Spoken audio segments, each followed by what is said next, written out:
जीवम शरदा शतम कहते हैं, तो ये क्या बात हुई कि हम 100 शरद जिए, ऐसा हम एक संकल्पना करते हैं या आशीर्वचन देते हैं। हम ये जीवम ये वर्षा शतम या ऐसे क्यों नहीं कहते? इसको एनालाइज करते करते करते करते हम उस चीज पे पहुंचे जहां पर हमको दूसरा आयुर्वेद से मिला कि वैद्या नाम शारदी माता। और जब हमको ये शब्द मिले तो एकदम से हमारा जो पूरा टैगिंग थी ज्ञान की वो अच्छे से जुड़ गई। और वहां में बात समझ में आई कि वैद्या नाम शारदी माता पिताचा कुसुमा करा। तो यहाँ पर जो बात आई कि वैद्यों की शरद ऋतु माता के समान है। मतलब क्या हुआ कि शरद ऋतु में सबसे ज्यादा फ्लक्चुएशन ऑफ टेम्परेचर होता है, इंस्टेबिलिटी ऑफ द टेम्परेचर रहती है, इसलिए ये ऋतु more prone to get infected, the persons can get infected या डिजीज प्रोन होती है।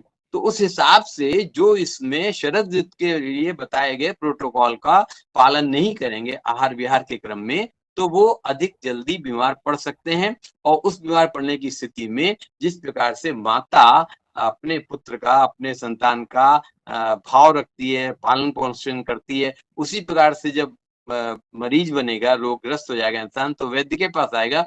वैद्य को उससे उस पर चिकित्सा सेवा करने के साथ साथ उससे धनोपार्जन का भी भाव बनेगा। इसलिए शरद ऋतु जो है वो वैद्य के लिए माता के समान है। So goes the case for the Basant ritu. वहां भी ये बात आई है, पिता चा कुसुमाकरा, the father equally responsible and careful for his progeny. तो उस हिसाब से ये बसंत ऋतु और शरद ऋतु, ये दोनों ही ऋतु ऐसी हैं जो रोगी जल्दी स्वस्थ व्यक्ति को रोगी बनाने की स्थिति में होती है। और लकीली देखिए, बसंत ऋतु और शरद ऋतु, इन दोनों के ही क्रम में, इन दोनों के ही संदर्भ में हमारी दोनों नवरात्रियों का विशेष रूप से माने आविर्भाव होता है, आगमन होता है। और उन दोनों जो व्रत की बात भी रखी जाती है कि हम अपनी बॉडी को इस ढंग से डिटॉक्सिफाई कर लें कि जिससे हम आगे आने वाले फ्लक्चुएशन में बीमार न पड़ने पाए। क्योंकि लास्ट उन्होंने कहा है कि पिताचा कुसुमा का यम दस्ता स्वसा प्रोक्ता हितभुग मित भुग रिपुहु, यानी कि जो हितकारी और सीमित भोजन करने वाले हैं वे वैद्य के शत्रु हैं, वे वैद्य के रिपु हैं। अर्थात उनको वो बीमार नहीं पड़ेंगे, उनको वैद्य के पास नहीं जाना पड़ेगा, अर्थात वैद्य उनसे कुछ भी अर्निंग नहीं कर पाएगा।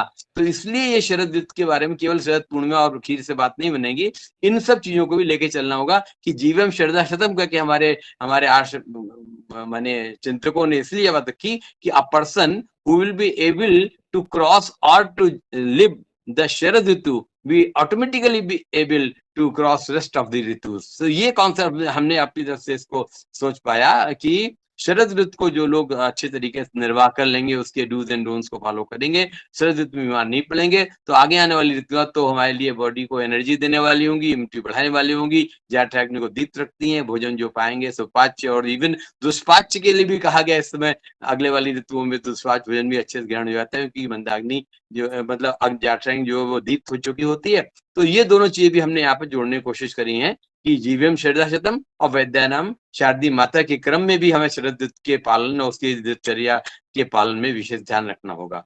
अब हम जो आगे चलते हैं तो मेरी बात आई, बहुत खोजा, आखिर मुझे पता लगना चाहिए कि आखिर शरद ऋतु में कहीं पर कुछ मिलता है। तो हमें एक फिर चरक का एक रेफरेंस मिला, थोड़ा आगे बढ़ाइए।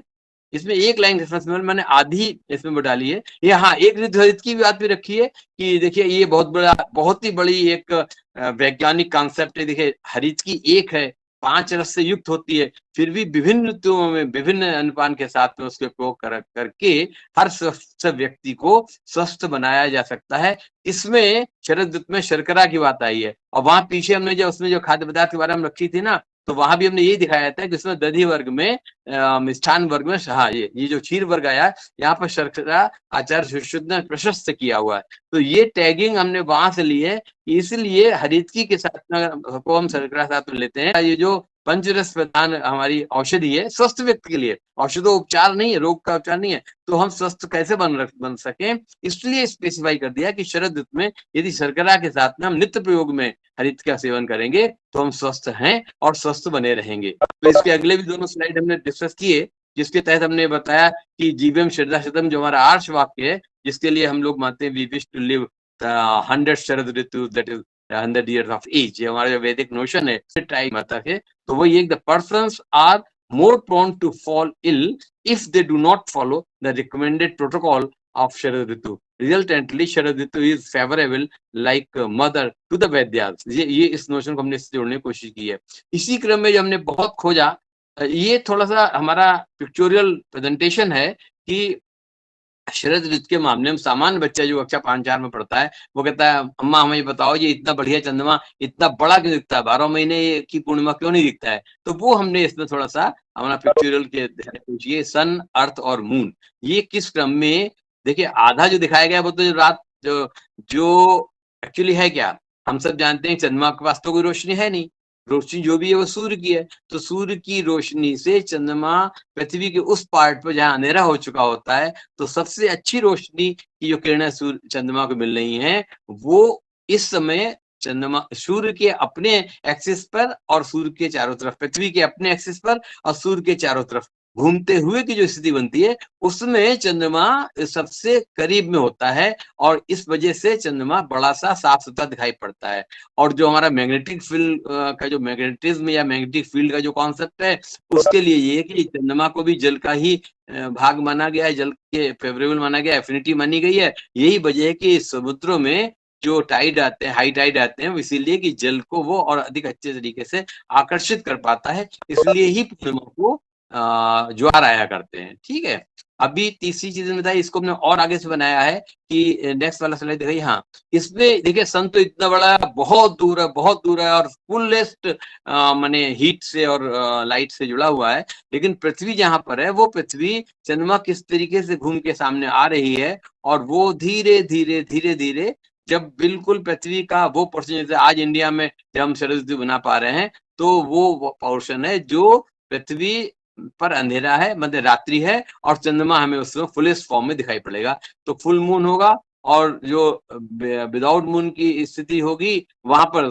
सूर्य चमक रहा होगा, वो हमारा इस समय अमेरिका वैसा वाला इलाका, वहां पर नाइट बाद में आएगी। तो इसको हमने थोड़ा सा एक पिक्चोरियल क्रम में दिखाने की कोशिश की है कि how it takes place, how it can be represented. देखिए तीसरे में और कोशिश की है कि फुल मून को हमने अलाइनमेंट दिखाया है कि मून सन बहुत दूर है, पृथ्वी बीच में आ गई, और ये मून जो जिस पोर्शन में पृथ्वी पर अंधेरा छाया हुआ, देखिए ना सामने ऑस्ट्रेलिया दिख रहा पड़ रहा है, तो पृथ्वी ग्लोब पर वो एरिया जहां पर डार्कनेस दिखाई पड़ रही है, वहां पर देखिए चंद्रमा का जो व्हाइट पार्ट है वो दिख रहा है, लेकिन हाफ पार्ट जो बैक साइड में वो नहीं, माने डार्क साइड में।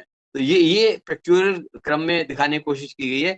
This is what we can describe in the form of ये माने वो अपना पूर्णिमा कैसे हो रही है। और इसके बाद हम आगे निकाल लेंगे जो भी डॉक्टर शर्मा जी ने जिक्र किया था कि हम क्या करते हैं कि दो चीजें बताएंगे। बहुत पहले कक्षा 6-7 दिखाया गया था कि चांदनी रात में नौका विहार, तो ये सारा का सारा हमारा मेंटल हेल्थ को हाईलाइट करने के लिए कि जो ठंडी हवाओं से पहले लगेंगे वो आएंगे, उसके क्रम में चांदनी रात नौका विहार की भी रिकमेंडेशन की गई। और दूसरा जो चमकी वाली बात कर रहे थे, that is very true and it is coming since years together, other ये कह सकते हैं जब से ताजमहल बनाया गया वो, उसके बाद से वो चमकी तो उस बच्चों को भी कहते थे जो दौड़ते हैं घूमते हैं जिधर से दिखाई पड़ जाए, क्योंकि बाकी एरिया डार्क रहता था, और संगमरमर का हमारा ताजमहल है इसमें पूरी रोशनियां पड़ती थी, तो इस वजह से ये चमक सफेद चमकता, तो इसको भी चमकते थे। एक से पहले दिखाइए, पहले वाला दिखाइए। हाँ, ये हम इसको हाईलाइट करेंगे अपने ये चरक वाला, ये इससे पहले वाला, हाँ नहीं इससे पहले वाला, इस और नहीं अभी जो रेफरेंस दे रहे थे इसमें 3 घंटे की हम बात बता, हाँ यार यहीं रोक लीजिए। इफेक्ट ऑफ मून रेज, ये जाके हमारा आज के पूरे सबमिशन में